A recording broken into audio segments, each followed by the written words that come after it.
India, I believe, is in the middle of a dialogue right now that can have far-reaching consequences on the present and the future. This is a dialogue on shadism or colorism. Let us support this dialogue. Do you know who the most beautiful woman in Indian history was? Draupadi. Her beauty was such that kings and princes vied to own her as their own. She was not only beautiful in her 20s, her beauty bewitched people even into her late 40s. The bitterness of not being able to own a woman of such beauty was one of the underlying reasons that speared the calamitous Mahabharata war. However, what most Indians don't realize is that Draupadi was a dark beauty. She was not a fair woman, as is falsely portrayed in television serials and movies. That is why she was called Krishna, meaning the dark one. Also, one of the most charming personalities in Indian history was Sri Krishna, once again dark and handsome. I personally consider Mahabharata an important chapter of history that shaped the character of Bharatavarsha. That is why it is called an Itihasa, though it might be shrouded in myth and legend. But let us return to one of the pressing issues of social concern in India, shadism. India does not so much reel under racism as much as it is plagued by shadism or complexion-based prejudice. Millions in India are obsessed with complexion. This obsession with fairer skin is not an ancient problem. It is a fairly recent problem. For millennia, India considered men and women of all complexions beautiful. So many of our ancient chants describe the majesty of our goddesses in dark hues. As a nation, our culture for centuries has been influenced by our gods. Yes?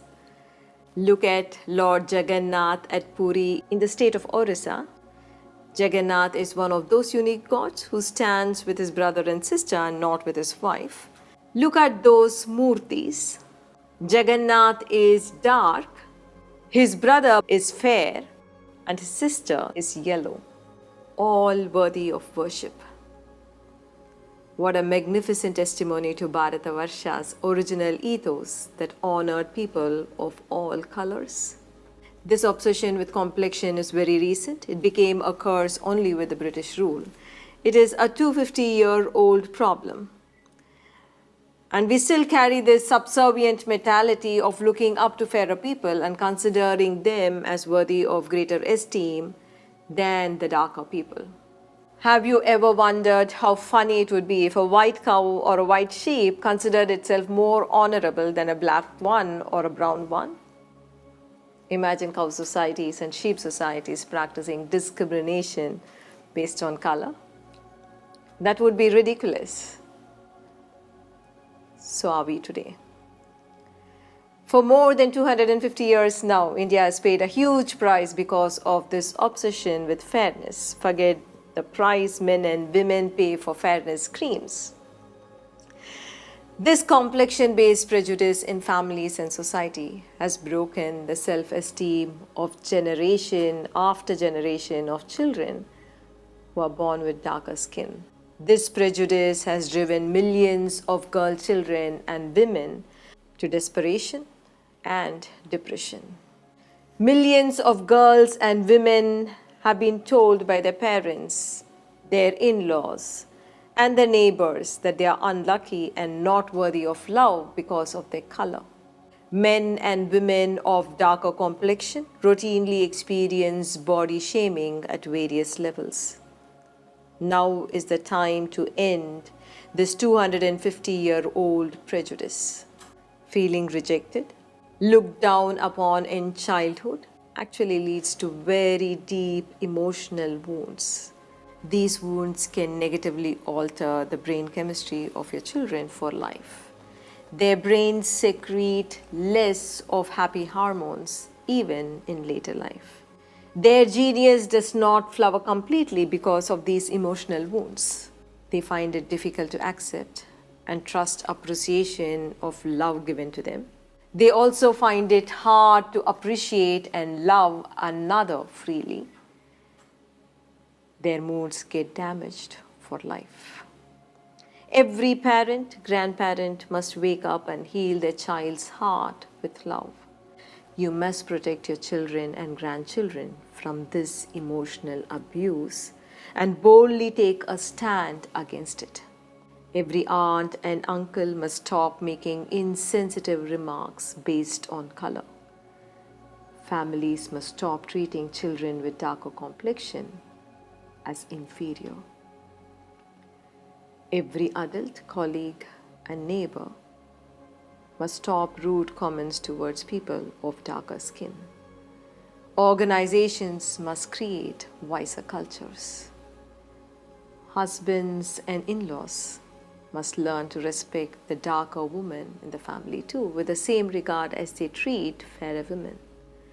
We must see the truth of our bias. Know that when a woman or a girl child sheds tears because she was disrespected, it shuts the door of abundance in family. This is Vedic wisdom. It is commendable that Indian government too has become part of this dialogue of honoring people of all colors. As a society, we are beginning to mature. Let me say this to you. Your most significant responsibility is towards yourself, and it begins with healing your hearts. You cannot wait for society to change. You have to set yourself free. You cannot own other people's voices of prejudice as your own views. You must break free of your own inner voices that makes you feel less than you are. Get on a spiritual journey of healing your heart, and the world will come around. Before you go to bed today, take the time to look at life as a spectator. Life is not one constant, unchanging experience. Life is like a great river, sometimes a noisy creek, sometimes a rapid current, sometimes a quiet, majestic flow. Life is a variety of experiences. Just like life, we too come in different sizes, different shades, and different shapes. How can we aspire to all be same color?